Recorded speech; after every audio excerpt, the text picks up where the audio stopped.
The village gathered like a hungry crowd, their eyes sharp and their tongues restless, waiting for the punishment of a young woman who had committed what they believed to be the greatest shame of all. Yara, a quiet soul with a gentle face, stood in the center of the square. Her crime was not theft, nor betrayal, but simply being with child without a husband. To the villagers, that was enough to brand her with sin. They wanted to see her hurt, to watch her body carry the weight of their judgment. To them, her pregnancy was not a sign of life. It was a stain that needed to be whipped away in public. Yara's family had turned their backs on her, leaving her to stand alone. Yet even in that loneliness, she held herself with silence. No cry, no word, no attempt to defend herself left her lips. She faced them all with the same calm quiet that had always been her way. But just as the whip was raised, a voice broke through the murmurs. It was Donna Carm, the midwife, who dared to stand against the crowd. She called out that the true sin was not the child in Yara's womb, but the cruelty of treating an innocent life as if it were a curse. Her words shook the square, for they carried not only compassion, but truth. And in that moment, she planted the first seed of rebellion against a lie the village had lived by for years. From the shadows, the father of the unborn child, an influential man with a reputation to protect, watched. Silently, he let Yara suffer so his name would remain untarnished. His cowardice stood in sharp contrast to the courage of the midwife. What the villagers did not know was that her single act of bravery would set in motion a revelation that would forever change the rules they held sacred. But before that change could come, Yara endured the cruelty of the moment. Her story began with silence, but it was the endless noise of wagging tongues that would eventually drag the truth to light. The first crack of the whip cut through the air like thunder. The crowd expected screams, but none came. Yara stood still, her lips pressed tight, her eyes steady. She had always been this way, silent, reserved, never one to speak unless forced. Since the day she had arrived in the village with nothing but her innocence, she had carried herself with quiet dignity. Her silence was not weakness, it was her essence. In the few years she had lived there, she had never sought friends, never joined gossip at the market, never pushed herself into the company of others. Instead, she worked in the background, serving, helping, and fading into shadows. It was not fear that kept her quiet, but her nature. And yet, the very thing that made her different was twisted into suspicion. Neighbors whispered from behind curtains. She's too quiet. People like her always hide something. If she were truly well, she wouldn't live in the shadows. If she had a husband, she wouldn't be carrying this child alone. The whispers spread quickly, like sparks leaping from one dry branch to another. Each word pierced Yara's heart, heavy as stones pressing on her chest. She had never been skilled at sharing her feelings. Words failed her. So when the crowd accused her, she did what she always did. She looked down at the ground as if the earth could swallow her tears. It had been that way since childhood. In school, she had been the last to speak, the one chosen to sweep the floors, the one carrying others' burdens while remaining unnoticed. She had never longed for recognition. But on this morning, the hardest thing was lifting her head to meet the accusing eyes of the people. The whip lashed again, but Yara did not cry. She never screamed. Her face did not change. Not even a flicker of pain showed. She wanted them to know that she understood what was happening, but she refused to give them the satisfaction of breaking her. Nothing could force her to react, not while strength still lingered in her. Her silence grew heavier with each strike, thick like a shadow blanketing the square. The people around her shifted uneasily, for though they watched her punishment, deep inside they felt the wrongness of it. Still no one spoke. It was easier to bow their heads, easier to let the cruelty continue than to risk their own place in the village. But their tongues would not rest. She must have done something, some said. Perhaps she gave herself away. Perhaps she wanted this. Quiet girls are always hiding secrets. Their words were sharper than the whip. Yet Yara's silence spoke louder than them all. With each cut across her skin, her body cried out for recognition, for someone to see her pain. But no one listened. She was as alone in that square as she had always been in life. She knew her worth was nothing in their eyes, nothing even to herself. The only thing left for her was to endure, for the world had never made room for women like her. Meanwhile, the village tongues kept wagging. Those same neighbors who had been mute when her husband abandoned her now had endless words to say. Their eyes stared at the punishment while their mouths poured judgment. If only she had a husband, one said. She should have known that. A woman without a man has no value. Another muttered. It's not just the child that condemns her. It's that she stands alone. Without a man, what is she? Not a wife, not a proper mother, just a shame. But Yara's silence was not surrender. It was a choice. For her, silence was the only shield left. She would not scream, she would not beg. To do so would only bring more shame. She longed for it all to end quickly. She wanted to walk away, but something deeper inside told her she must endure. Perhaps even she did not fully understand why. She carried a quiet strength, one that told her the shame piled on her shoulders did not truly belong to her. The whip marked her flesh, but the deepest wound came from the stares, from the condemning eyes of her own people. That invisible punishment cut far deeper than any lash of leather. And at home, her mother, Donna Elizabetha, remained hidden. She stayed on her knees, scrubbing the floor as if dirt could be erased, as if her daughter's suffering could be swept into the ground. The broom scratched against the floor, filling the house with its hollow sound. But underneath, silence screamed louder than the broom ever could. She knew what she was doing. By staying away, she was hiding. By refusing to go to the square, she was silently accepting the punishment cast on her daughter. And it ate her alive. Courage had abandoned her, just as words had. When Yara first came to the village, Donna Elizabetha had already been quiet. When her husband learned of the pregnancy, she had sunk further into silence. She had always been a submissive woman, speaking little, her eyes forever begging her husband for permission, even to breathe. And now, faced with her daughter's suffering, she felt powerless. She carried shame, not only for giving birth to a daughter the village branded as stained, but for not defending her. She knew it was already too late. She had met her daughter's eyes only once after the truth came out. The sorrow in Yara's gaze nearly crushed her soul. Her daughter feared abandonment, feared rejection like so many women before her. But what broke Donna Elizabetha most was her own lack of strength. She had not told her daughter she loved her regardless. Instead, she had whispered, "You've embarrassed me, but I won't hate you." That word, "but," hung like a curse, making even her comfort sound like blame. Now, she washed dishes with shaking hands, scrubbing harder than needed, as if she could erase her own shame. The sound of clattering plates mixed with her thoughts, each one heavier than the last. Watching her daughter punished was unbearable, but what cut her deepest was knowing she had failed her. A life of silence and obedience had stolen her courage. She did not know how to shout, how to stand up, how to tell the crowd this was unjust. She wished she were stronger.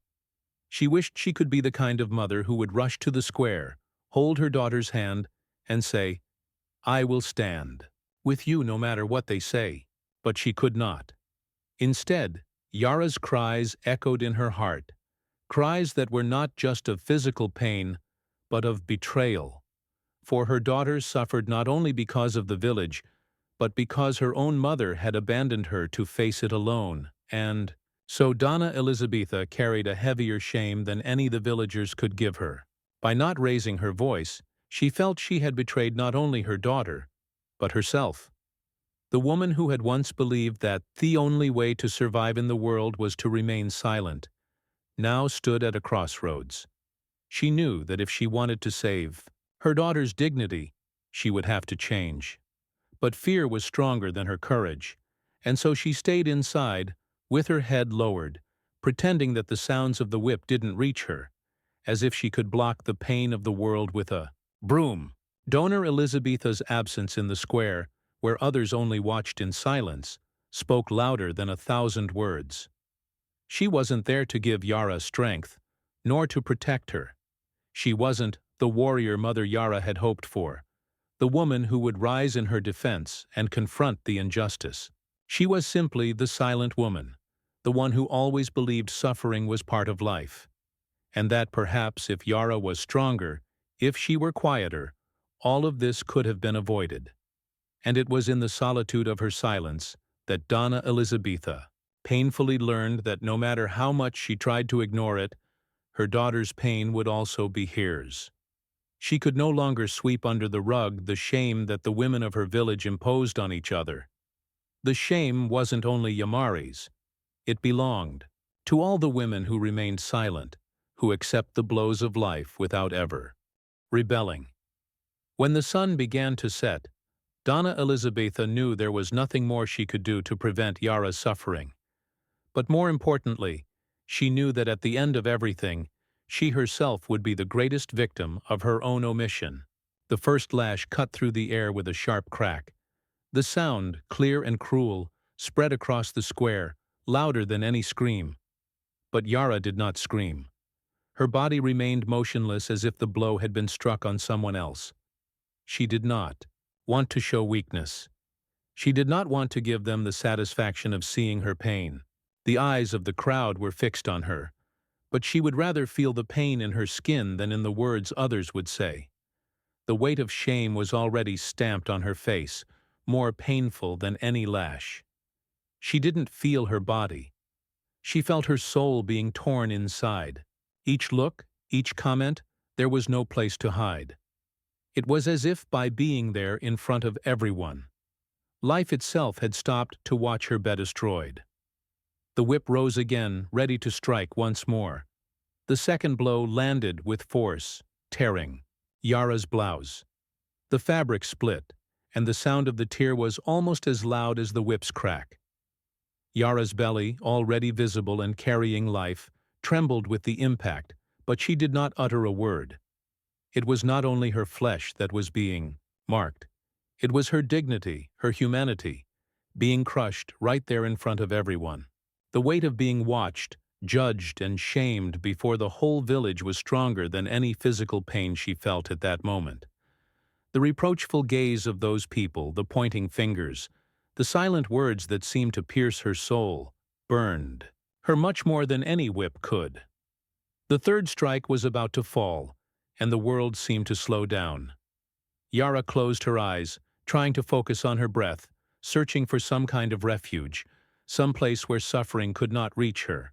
She remembered then the peaceful afternoons when she helped her mother in the kitchen, the laughter of children playing in the street, the smell of flowers on the trees around the village.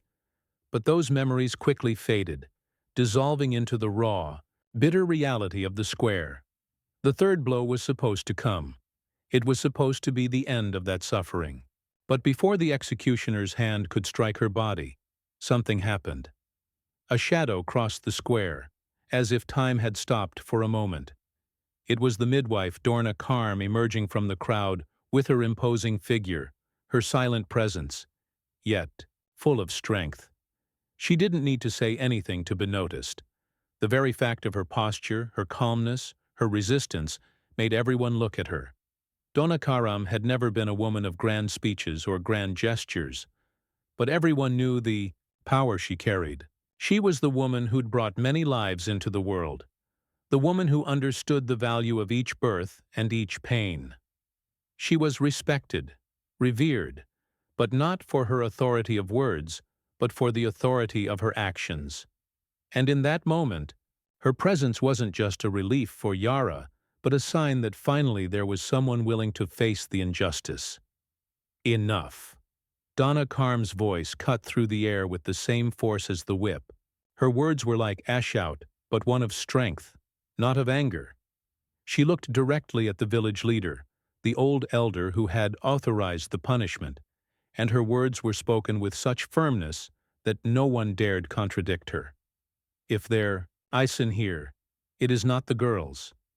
The sin is in those who allow a woman carrying life to be beaten, who torture someone for not fitting into the expectations of a small and hypocritical village.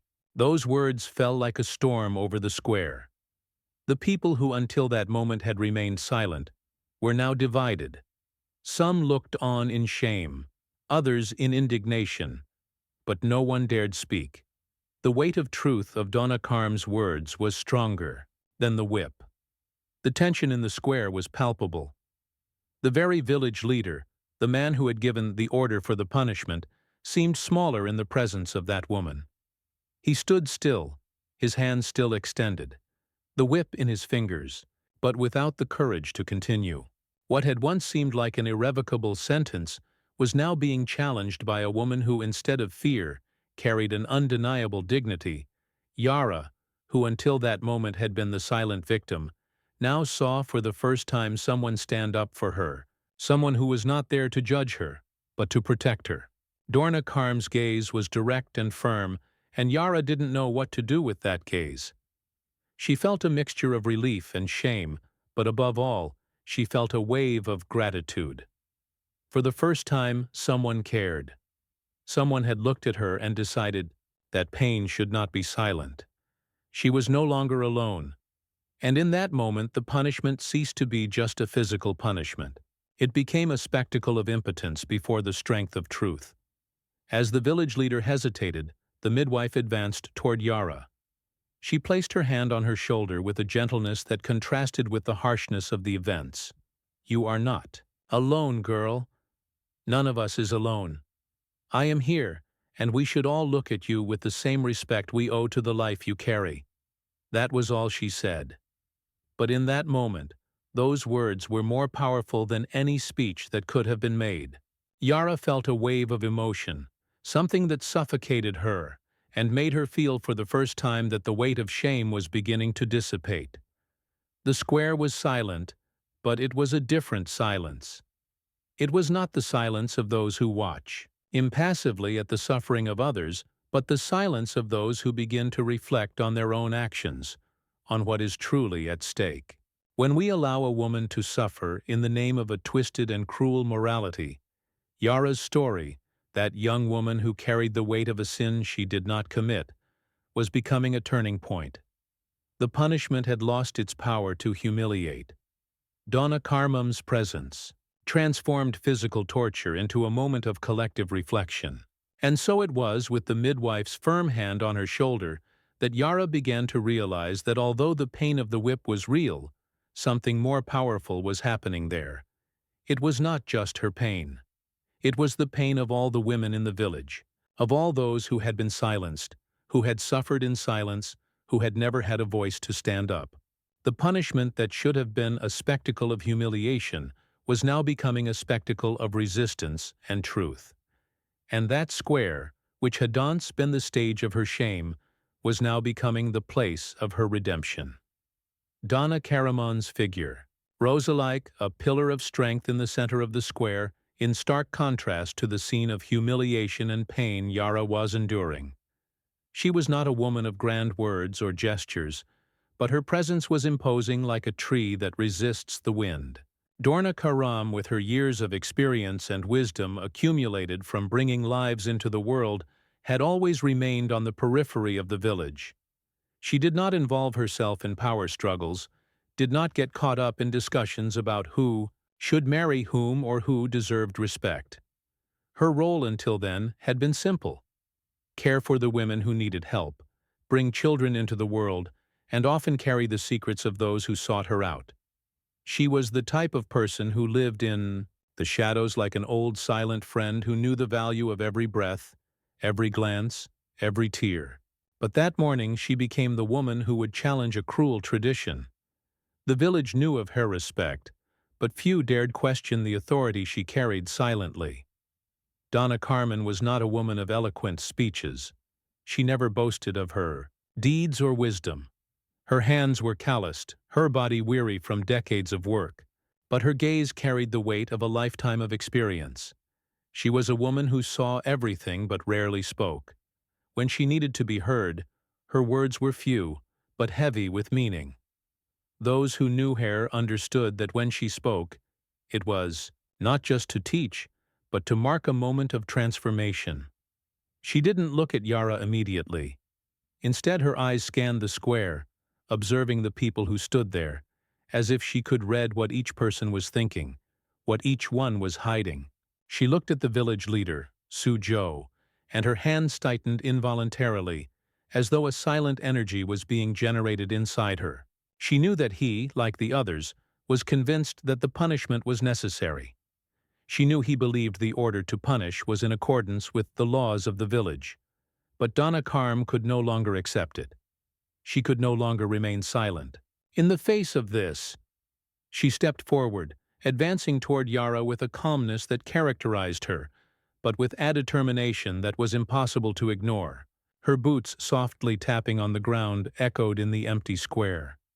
Her presence was like a wave breaking the deafening silence of a calm sea. It wasn't just her posture that drew attention, but her courage. She didn't need to say anything for everyone to know she was there to change the course of this story. Enough. Her voice cut through the air. It wasn't an angry shout, but a firm declaration that resonated with power. The words seemed heavy, but not with anger. They were heavy with experience, with the life of someone who knew what was at stake. The whip that had been in the village. Leader's hand froze in mid-air, suspended in time. Donna Karm looked directly at the man with a gaze that challenged his authority. "You don't know what you're doing," she said, her voice unwavering. She didn't need to raise it. Her gaze was already a punishment, a confrontation with the imposed morality, with the laws of a village that had never seen things from another angle. The crowd fell silent, absorbing the gravity of Donna Karam's words. There was something in her voice, something that made everyone feel that what she was saying was true. She wasn't there to destroy anyone. She wasn't there to discredit anyone. She was there to point out the injustice, to make everyone look at themselves and question what was really happening. Yara's punishment was not just a physical penalty. It was their presentation of a system that blamed women, that treated them as guilty before knowing their story. And Donna Karam knew this. She turned her gaze to Yara, whose eyes were filled with fear and shame, but also with a quiet hope. Donna Karam did not pull away from her. She did not leave her alone. She took a step closer and placed her hand gently on the young woman's shoulder. Softly, with the tenderness of a woman who had seen many women go through this process, she whispered, "You are not alone." It was a simple sentence, but for Yara it was like a balm for the pain of her soul. She felt the weight of the words, the truth that was being spoken. She was not alone. Not anymore. Then Dornum turned her attention back to the crowd. Her gaze spread across the villagers who were watching in silence, some with shame, others with curiosity. "If there is sin here," she continued, her voice lower but equally firm, "it is not Yara's.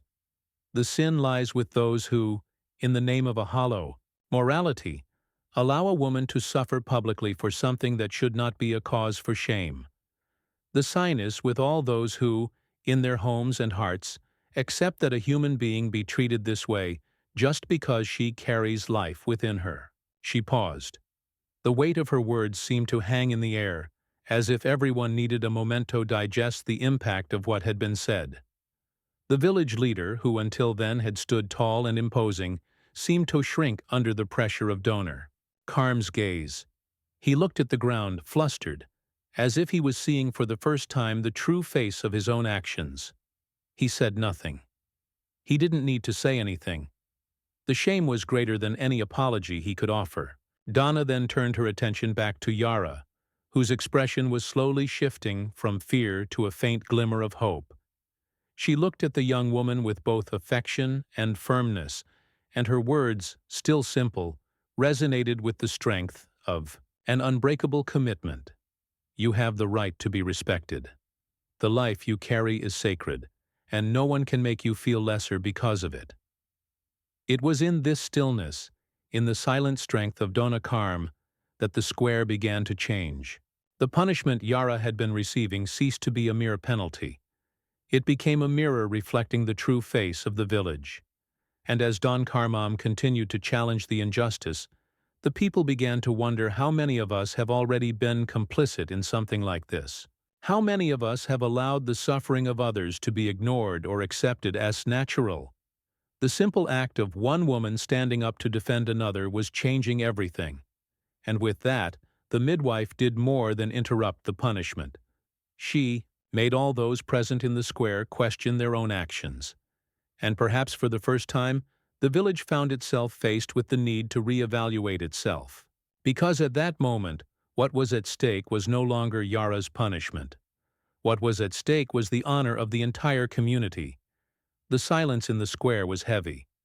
It was the kind of silence that settles in when words are no longer enough to describe the tension of the moment. Donna Carm did not move, nor did she remove her hand from Yara's shoulder. Her presence there, with her firm and calm posture, seemed to hold the entire surrounding atmosphere in place, as if time itself had slowed down. Everyone was watching, waiting, and it felt as though no one dared to break the stillness, except perhaps the village leader, Suju. Suju, the man many considered the moral pillar of the community, now found himself at the center of a pressure he had never anticipated. He was facing a woman who was publicly challenging his authority. More than that, he was facing a woman who had exposed the hypocrisy of a village that had for years hidden behind rigid norms while secretly feeding the shadows of its own sins. He hadn't expected this from Donna Carmon. He never imagined that she, a simple midwife who'd spent her life caring for the lives of women, would rise so firmly. He saw himself as superior, just in age and experience, but above all in morality. "This girl is tarnishing the name of our village," shouted Sojour, his voice now filled with rage, but also with a type of insecurity that he could not hide. He felt in some way that the authority he had always held over people was being challenged by a woman who seemed to care little for the power he wielded. "She has no honor. She is bringing disgrace upon all of us, and she must pay for it." His words were said with the conviction of someone who believed the village's morality was unquestionable. The image of the spiritual leader of the community, the guardian of traditions, was at stake, and that was something he could not allow. The people were watching, and Soyeon could not under any circumstances allow a woman, one who didn't even have a husband to justify her pregnancy, to challenge him. The weight of his words, the hardness of his stance, represented in his mind the divine order he thought he was defending. He did not know that at that moment he was at the center of a storm he himself had helped create. But Donna Carm, with her unwavering calm, was not intimidated. She stepped forward, eyes fixed on the village leader, and her voice, now stronger and deeper, seemed to echo the voices of all the women who had been silenced before her. "The scandal is a people who forget that every birth is sacred," she said. Her words heavy, as though they were weighing on the very air. She did not shout, did not raise her voice, but her presence was so potent that even the wind seemed to fall, silent around her. The shock of Donna Carm's response was so great that for a moment no one dared to breathe. Sujo, the village leader, the man who always had the final word, was left speechless. He looked at Donna Carmam as though she were a stranger, forcing him for the first time to look at himself, to question his own actions. The harsh reality of her words hit him squarely. How had he never questioned his own actions? How had he never considered that? By defending public punishment, he was perpetuating the pain not only of Yara but of all the women who at some point had been rejected or silenced. What began as a confrontation between a woman and a man of spiritual authority soon transformed into something greater. It became a clash of worldviews, a struggle between traditional morality, which sought to preserve order at the cost of a human being's pain, and a morality of the heart, which knew in a visceral way that life, with all its complexities, should not be judged by impersonal and empathetic rules. "I am not the one tarnishing the name of the village," continued Donna Carm, her voice now softer, but with a firmness that made it clear she was no longer willing to back down. "It is the lie that lives in the shadows. The false morality that says a woman should be judged for carrying a child without a husband. The scandal lies with those who point fingers, not with those who love and care for life." The villagers, who had been standing with their arms crossed until then, began to stir. Some shook their heads. Others whispered softly. Donna Karam's power was breaking their resistance. She was not just defending Yara. She was questioning everything they had learned about morality and justice. The gaze of some villagers had already begun to shift. There was a growing discomfort and unease. Donna Karam's words were unsettling the truth they had kept for so long, and that was not easy to swallow. Soju, however, was still unwilling to yield. He believed with all his might that his morality was at stake. He could not under any circumstances admit that his view might be wrong. So with the pride of one who always believes he is right, he responded, "You are defending sin, Don Karam. There is nothing more to discuss." The order was given. The punishment will be carried out. It was at that moment that for the first time, Donna Carm did not just challenge his authority. She did something no one expected. She used silence as a weapon. She did not respond immediately. Instead, she looked at him with a calmness that seemed unbreakable, as though the words he had just spoken were small in the face of something much larger. She knew he would not listen to her at that moment. She knew that until truth revealed itself to him, she would have to continue fighting, but with a deeper wisdom. As the wind blew softly, Donna Carm walked over to Yara once more. She touched her shoulder gently and looked into her eyes. "Now you have the power to decide what to do with your life. Don't let anyone tell you otherwise." Donna Karaman's words were not a cry of rebellion, but a silent and profound truth. It was not a simple act of defying the village leader. It was a reminder that every woman's life held a value that should not be measured by her mistakes or by the absence of a man at her side. It was a reminder that no one, especially a man in a position of power, had the right to decide what was right or wrong for a woman. That power washers alone. And so the confrontation with the spiritual leader was not just about Yara, it was about an entire community that in that moment began to reflect on the values it had accepted and the price it was willing to pay to maintain its traditions in the name of an empty morality. The air in the square felt heavier, as if the weight of those words of the entire confrontation between authority and justice had seeped into every corner of the space. The people were there present, but their minds were divided. What Donna Carmi had said about sin, about the truth she was challenging, reverberated in everyone's minds. There was something in the air, something heavy that seemed to pulse with the expectation of what was to come. Yara was there at the center, silent, her body marked by the scars of the whip. But now, more than ever, she began to understand that her role in this story was no longer that of a passive victim. Something within her was beginning to transform. But it wasn't just the crowd in the square who needed to hear the truth. The hardest truth of all, the truth that had been whispered in every corner, needed to be spoken by Yara herself. People needed to understand what lay behind her pregnancy, what had really happened, and she knew that by speaking it, she was exposing not only herself, but also the powerful ones at the center of her life. Yara's eyes turned to the ground, fought against the shame, but a greater force was beginning to rise within her. When the midwife, Donna Carm, stepped away, and silence filled the air once more. It was then that Yara for the first time spoke. Her voice, which had once seemed like a whisper, was now firm, despite the fear still gripping her. All eyes were fixed on her, waiting for her to speak, waiting for confirmation that she had something to say. They needed an explanation.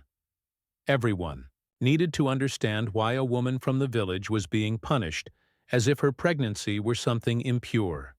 And Yara knew that by speaking her life would never be the same again. She knew that the weight of the truth once revealed would change everyone's perception of her. But there was no turning back. "I didn't want this. I didn't choose this," she said, her voice trembling, but with an honesty that seemed to cut through the hearts of everyone listening. "I didn't want to get pregnant. I didn't want to carry the weight of a shame that isn't mine. The father of the child, he's married. He has a wife, a family, and he's important to the village. He's someone everyone respects. He made me silent. He made me hide. He made me disappear because he couldn't be seen as guilty. That's why he never showed up. That's why he's never here." Yara paused, and the murmurs in the square began to grow. Her words began to fall like stones in a pond, and the ripples spread wider and wider. The village leader, Suju, stood there, his face pale, and the murmurs of the crowd intensified. The truth that Yara had just revealed was a direct blow to the very heart of what he believed to be justice. His mind, which had been a rigid fortress of norms and dogmas, was now beginning to shake. The lie he had helped build for so long was being destroyed with a single sentence, a single revelation. He didn't know what to do with it. He knew that Yara's words were becoming a burden to him, a burden he didn't know how to carry. His own reputation, which he had guarded so carefully, was now about to be shattered. "Who?" someone from the crowd murmured, curiosity now mixed with suspicion. The village leader, who until that moment had been a pillar of authority, now seemed more fragile than he had ever imagined. He didn't want to look Yara in the eyes, didn't want to face the truth she had just exposed. But everyone there was listening. Everyone was beginning to understand. It wasn't Yara who should be punished. It was the man who had caused this, the man who hid in the shadows, maintaining his appearance of respectability, while letting a young woman be humiliated and scarred in front of everyone. The tension grew like a fire ready to spread. Some villagers began to step away from Suo. Others looked at him with new eyes, full of distrust. But there was an unspoken word in the air. Who was Yara's father? Who among those present was powerful enough to hide behind his social position to remain anonymous while a woman from his own village faced punishments he would never endure? The answer was right there in the middle of the square.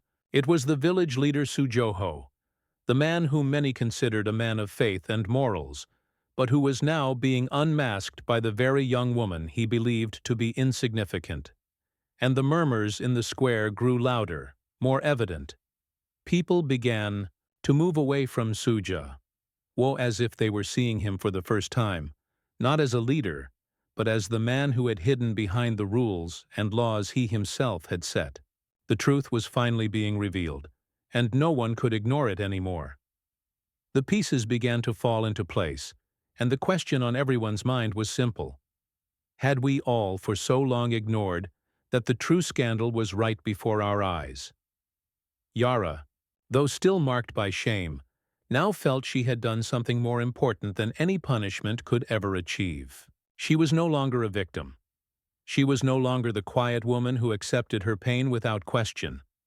She'd exposed the lie, the hypocrisy of an entire community.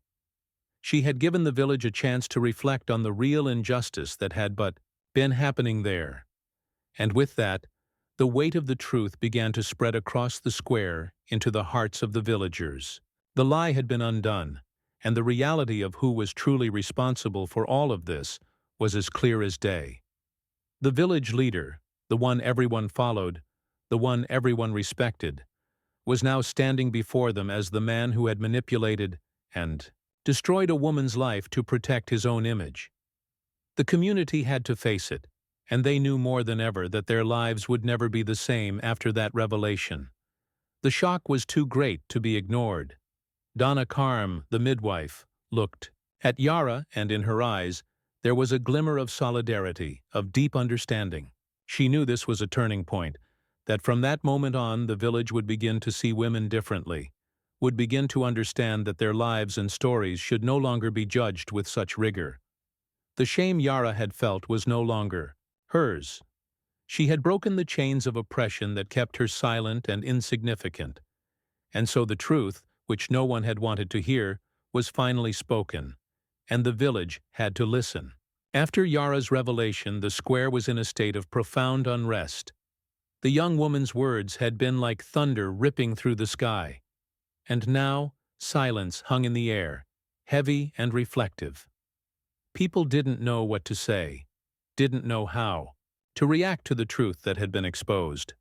The glances exchanged were uncomfortable, but there was something more, something that was beginning to form in the era collective awakening. The village would never be the same, and that was becoming clearer by the second dot. It was at this moment that Donna Kamum, who had up until then been a silent figure, a distant presence of wisdom, stood up once again. She did not speak with anger, nor did she seek revenge, nor try to impose a superior morality. She knew it was not her mission to condemn others, but rather to tell her story, and that's exactly what she did.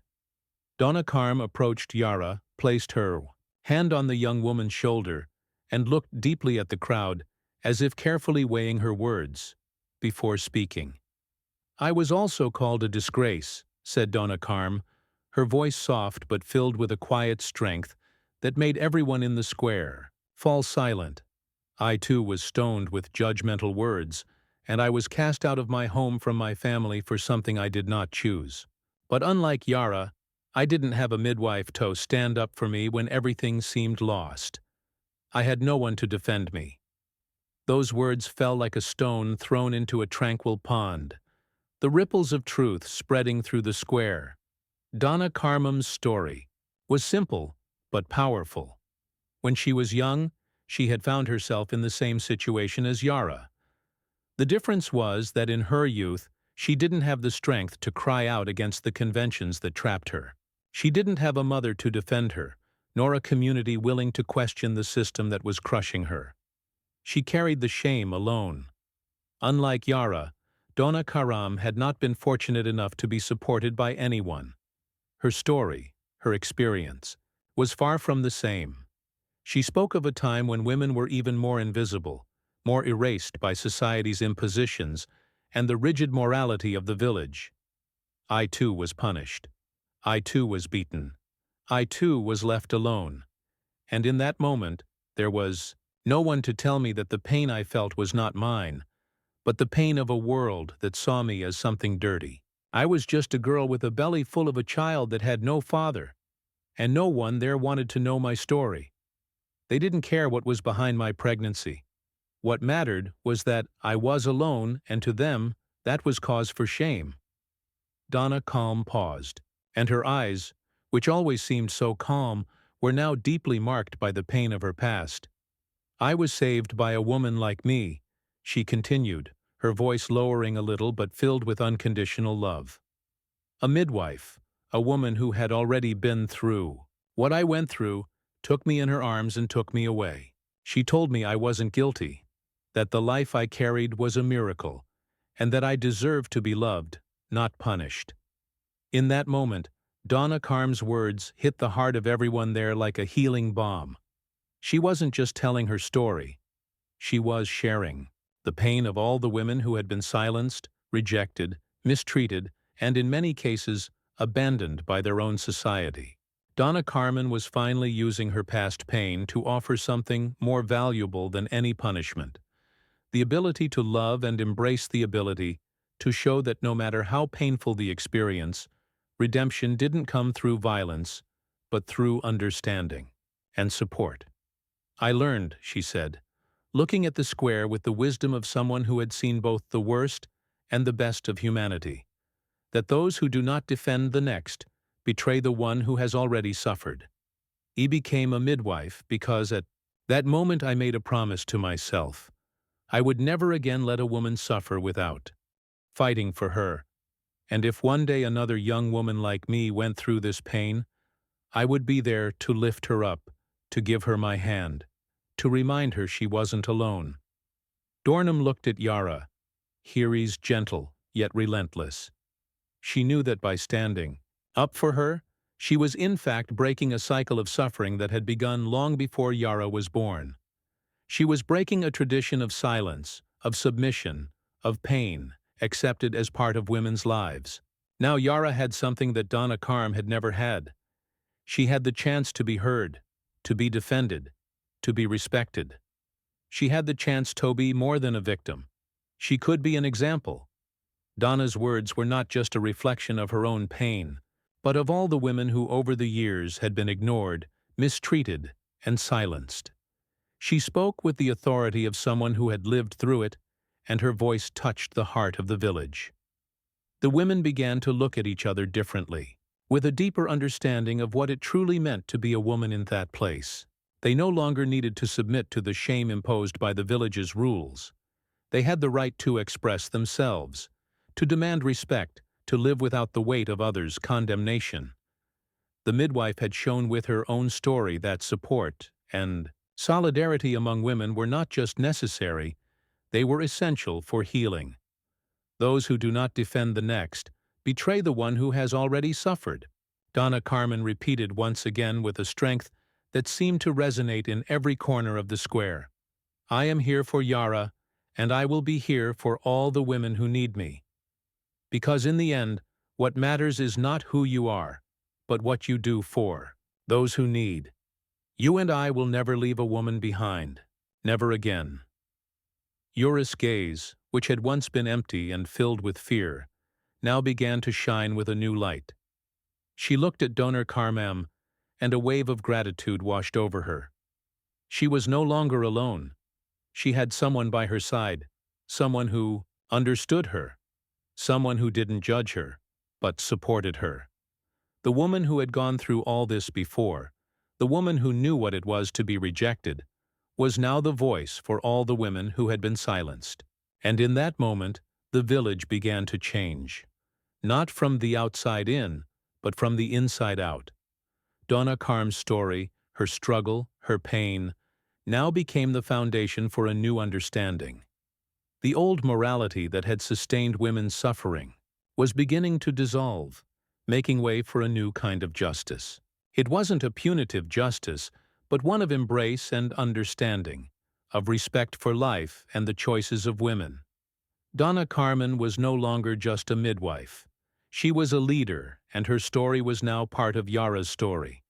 The transformation was only just beginning.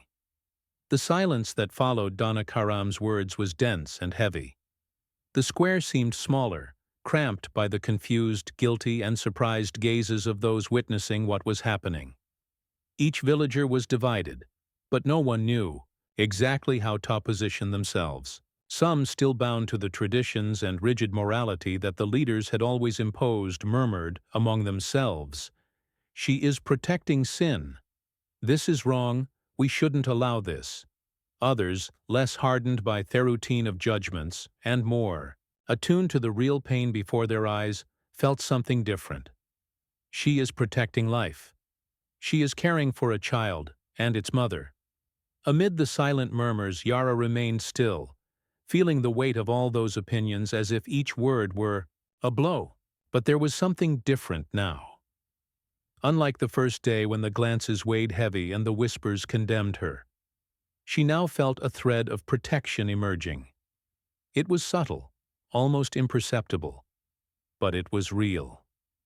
Donna Carmen remained by her side, kneeling to speak with the young woman at eye level.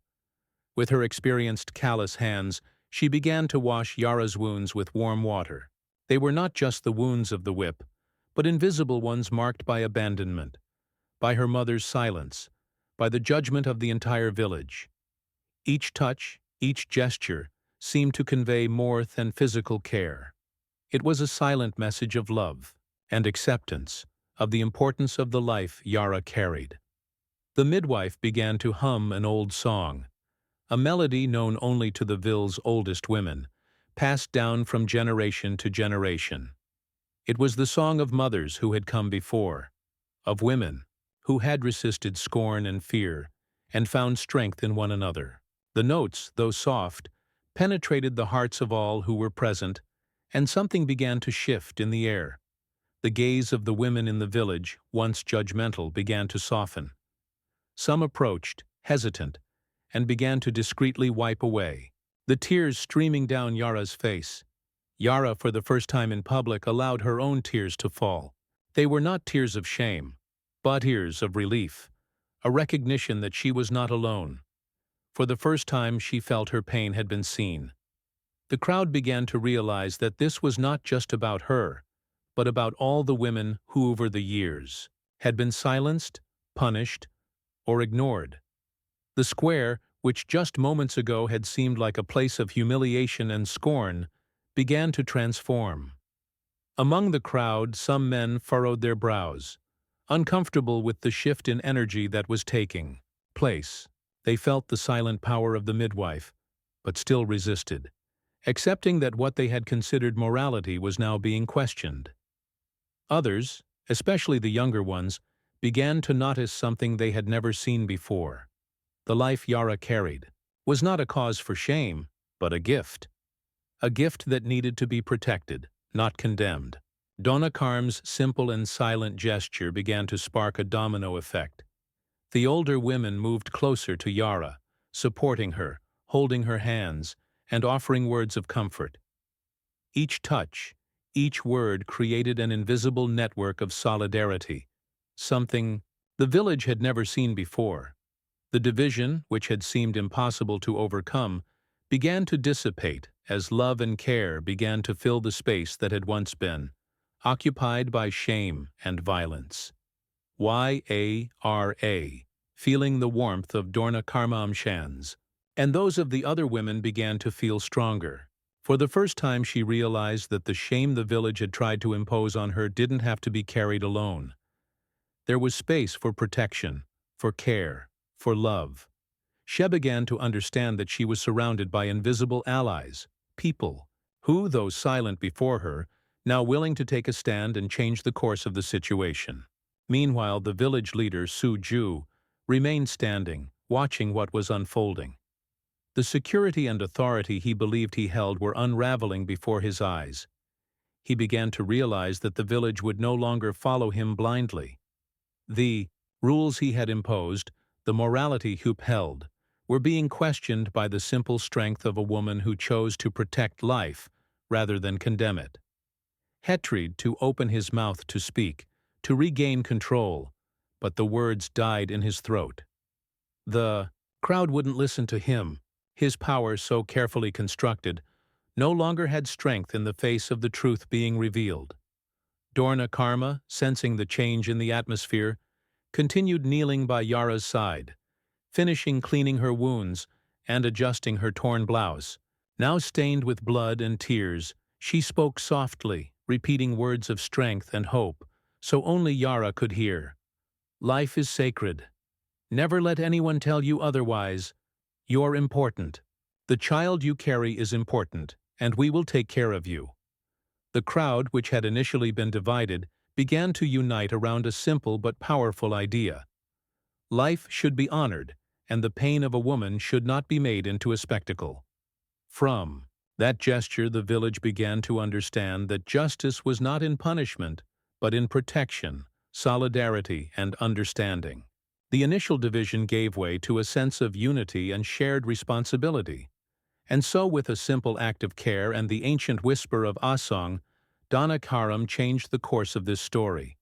She transformed humiliation into acceptance, shame into recognition, and showed the village that sometimes a quiet and firm action is more powerful than any decree or punishment. Yara was no longer just a victim. She was beginning to become a symbol, a turning point for all the women in the village, who now saw clearly that life should be protected, even when it doesn't conform to the standards others try to impose. As the village absorbed the weight of Donna Karam's silent strength, something subtle began to unfold, almost unnoticed by most, but impossible to ignore for the more attentive. A small ribbon made of fine fabric fell from Yara's pocket as she moved, nervously trying to regain composure after Dorna Karam's care. The ribbon, simple in appearance, had a peculiar print made of a fabric that only a few in the village possessed. An insignificant detail seemingly, but it carried the deepest truth of the whole story. The moment the ribbon touched the ground, a child playing near the crowd pointed at it and shouted unknowingly. The magnitude of their words, "My dad is one just like that."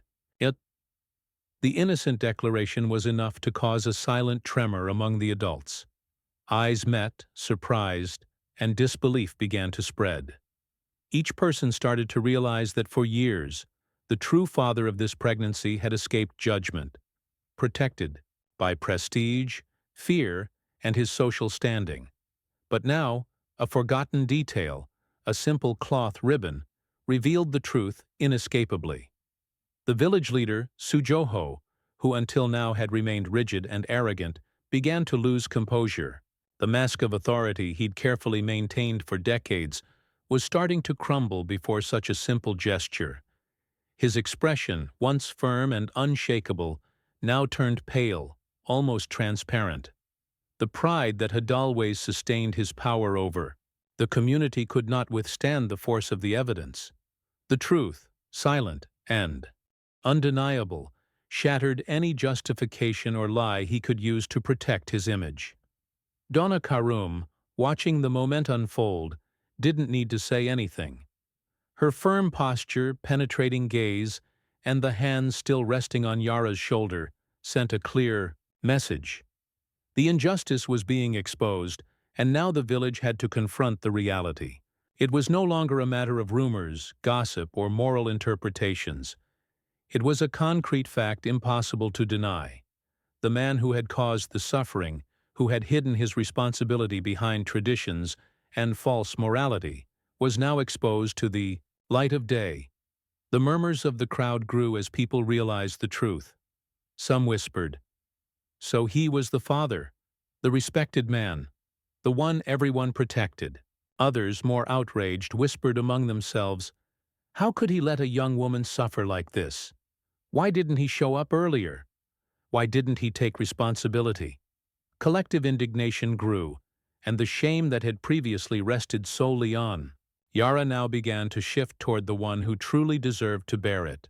Eara, who had remained silent until that moment, felt a mix of relief and disbelief. For the first time, something in her world seemed balanced. The injustice imposed on her, the public humiliation, the punishment meant to destroy her, was now beginning to unravel. The ribbon, so simple, had become the catalyst for the truth, the proof that the blame was not hers, but a man who tried to hide behind his status and the laws of the village. The leader, who had always considered himself untouchable, now realized that he could no longer manipulate the situation. He swallowed hard, looked across the square, and saw every face there. The disbelief, the anger, the shame, all of these emotions reflected back at him like a mirror. The people didn't need words to understand that he had failed. His authority was broken, and no speech could restore it. The silence he faced now was heavier than any whip he had used against Y.A. Donna Karam, observing, showed no satisfaction or thirst for revenge. She knew that justice didn't need applause or expressions of triumph. She simply remained by Yara's side, offering strength and support. It was the silent validation that, although the pain had been great, the truth had finally emerged. Yara took a deep breath, feeling the weight of others, guilt being redistributed, and a sense of freedom began to grow within her. The village, once rigid and unyielding in its rules, now began to question its own morality. What they had accepted as normal as law was being confronted head. The simple presence of Donna Karum, her careful gesture of cleaning Yara's wounds, and the forgotten detail of the cloth ribbon had started a movement that was impossible to stop. The shame which for so long had been used to control and humiliate was beginning to be repositioned. The weight of judgment, which had previously unjustly fallen on Yahara, was now turning toward those who truly bore the responsibility. And in that square before everyone, The village leader finally realized that the power he thought he had did not lie in command or authority, but in truth, and in the courage to face his own flaws.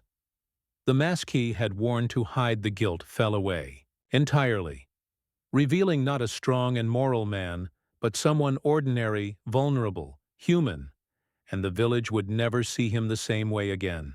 Yara, watching everything unfold, felt that a cycle was being broken.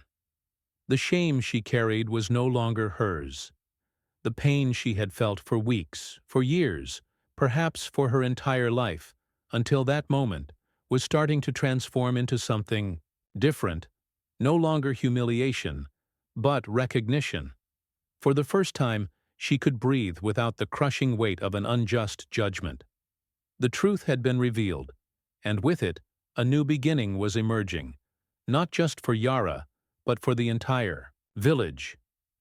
The afternoon breeze carried with it a strange sensation to the village, something no one had felt before. It wasn't just the warmth of the sun, nor the smell of wet earth, nor the murmurs of children running between the houses. It was something deeper, a change that began to settle in the hearts, minds, and attitudes of the people. The square which, for so long, had been a stage for humiliation, judgment, and pain was beginning to transform into a space of reflection, embrace, and finally justice. Dodan, who had stood firm by Yara's side for hours, realized that this moment required something more. It wasn't enough to stop the whip. It wasn't enough to reveal the truth. It wasn't enough to care for the young woman's physical and emotional wounds. A lasting change needed to be created. A transformation that would not allow another episode like this to repeat itself. She looked around at the women who had begun to gather around Yara, their trembling hands still holding cloths to wipe away tears, and realized that collective strength could be the beginning of something new. With steady steps, Don Karam gathered the older women of the village, those who carried ancestral knowledge, stories of resistance, and life experiences that had often been ignored by male authority.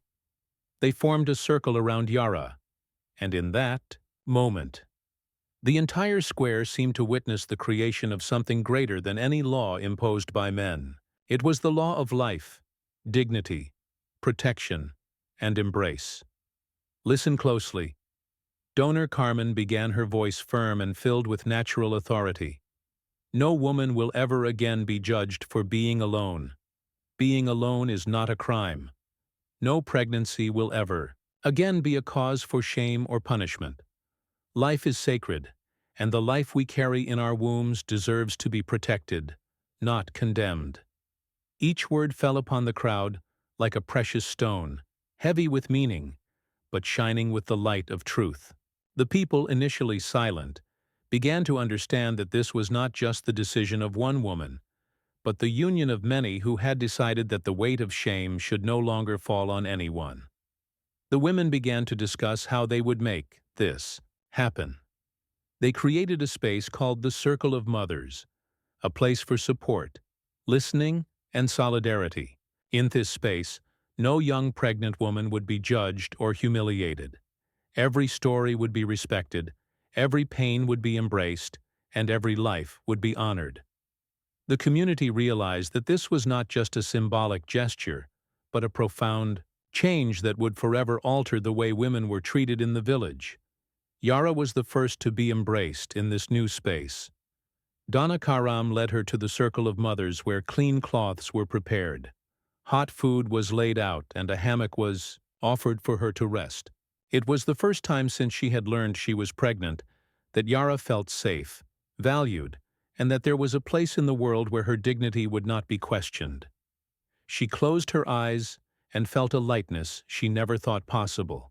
It wasn't just the physical comfort that mattered, but the emotional comfort, the certainty that she could finally exist without fear, without shame, without being silenced.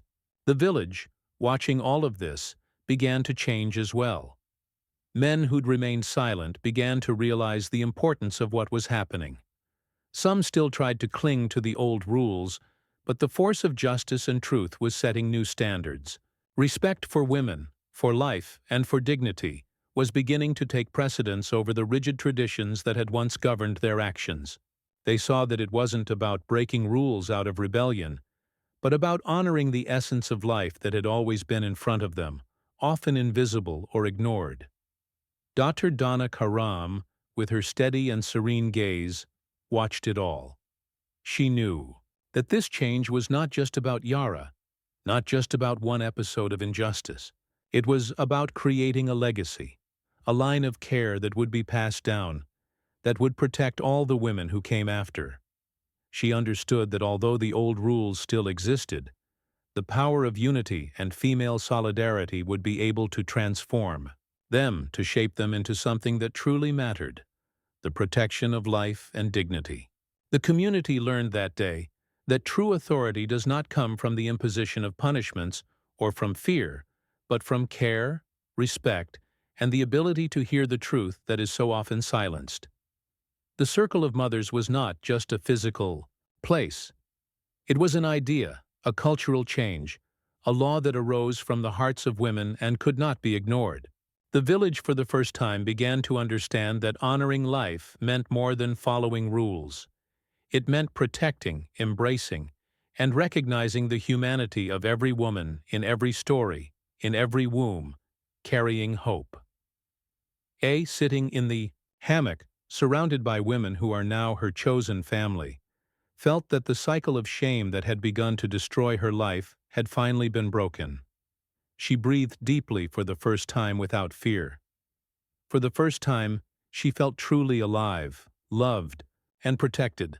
And in that instant, the village began to learn that life doesn't need permission to be honored, and that women, when they unite, have the power to change everything. Time seemed to stand still in the village. The sun had begun to dip toward the horizon, casting the sky in golden and crimson hues, and for the first time in many years, the villagers felt a type of peace that did not come from fear or obligation, but from understanding and restored justice. Yara sat in her hammock, surrounded by women who protected, embraced, and gave her strength. The young woman, once humiliated, now breathed as if she had regained the air that shame and punishment had stolen from her. In her womb, life continued to groan at a cause for scandal, but a symbol of hope and dignity. Donna Karam stayed by her side, firm yet serene. She no longer needed to raise her voice nor shout orders, because what she had done had settled in the hearts of all those present. Her authority didn't come from fear or tradition, but from experience, truth, and the courage to face an injustice long accepted. The midwife, with her deep eyes and steady hand resting on Yara's shoulder, transmitted more than protection. She conveyed the message that every life is valuable. Every woman deserves respect, and the shame imposed by others could never erase the strength of love and solidarity. The village leader, Su-jo, had disappeared a few weeks after the incident. His authority, once unquestionable, evaporated in the face of truth. He became a reminder of what happens when power is used to oppress rather than protect. His absence, silent and definitive, showed everyone that true strength is not in domination, but in protecting and honoring those who need care the most. The village learned for the first time that rules without justice were empty, and that morality could not be measured by fear or social status, but by respect for life and human dignity. Donna Elizabetha Yara's mother underwent a silent transformation. For months, guilt had crushed her, and she blamed herself for not standing up, for not protecting her daughter, for allowing shame to settle so deeply in her home. One day, in a gesture, carrying all the humility and love she had felt over the years, she sewed a blanket for her grandson, Yara's child. The blanket was simple handmade, but it carried immense meaning. She left it at Donna Karam's door along with a small note, heavy with feelings. "Thank you for doing what I didn't have the courage to do." That action was silent but more powerful than any speech. It was the reconciliation of a mother who had finally recognized the value of someone who stood up for justice. The boy was born, strong with firm and curious eyes, and was given the ancestral name Yukini, meaning the one who came to show. He became more than just a child. He became the living symbol of transformation, the power of truth, and the courage to face injustices. You can be brought to the village, a constant reminder that life should be honored regardless of the circumstances of its arrival. Every time the village looked at him, they remembered the day when a woman chose Therese and say that shame could no longer govern the lives of others. The circle of mothers became solidified as a space of refuge. There, every woman knew she could find protection, advice, and support. It was a sanctuary for those who felt alone, a place where stories were heard, wounds were cared for, and solidarity overshadowed judgment. The village learned that when women come together, they create networks of strength that transform entire communities, challenge unjust rules, and protect what is sacred, life, and human dignity. Yara was never called shame again. The name she once carried, stigmatized, was now linked to strength, resilience, and courage. She became an example not just for the women of the village, but for all who had observed her story. Her life marked by pain and humiliation, transformed into a beacon of hope, showing that even in the most adverse circumstances, it's possible to reverse injustice and build something greater and dawn a calm. She continued to be the silent guardian of the village, the midwife who no longer needed to shout to be heard. Her presence became synonymous with justice and care, reminding everyone that true strength lies in those who protect, love, and don't turn away from the pain of others. The village for the first time understood that life is honored in when it arrives uninvited, even when it challenges old norms, even when it is carried by hands that others deemed unworthy. The wind blew gently that afternoon, bringing with it the scent of earth, flowers, and the life that Yara carried. And as the villagers looked toward the horizon, they understood that something profound had changed within them. Pain had been confronted. Shame had been defeated. And love, silent, firm, and constant, had found its place. The story of Donna Karam and Little You can become a living legend, reminding everyone that courage and solidarity can transform an entire community, and that true justice is not imposed. It is created, sustained, and shared. If this story touched your heart, let us know where you're watching from. Leave a comment below. We'd love to hear from you. Don't forget to like the video, share it with your friends and family, and subscribe to the channel. That really helps us keep bringing you real and emotional stories like this one. Thank you for being part of our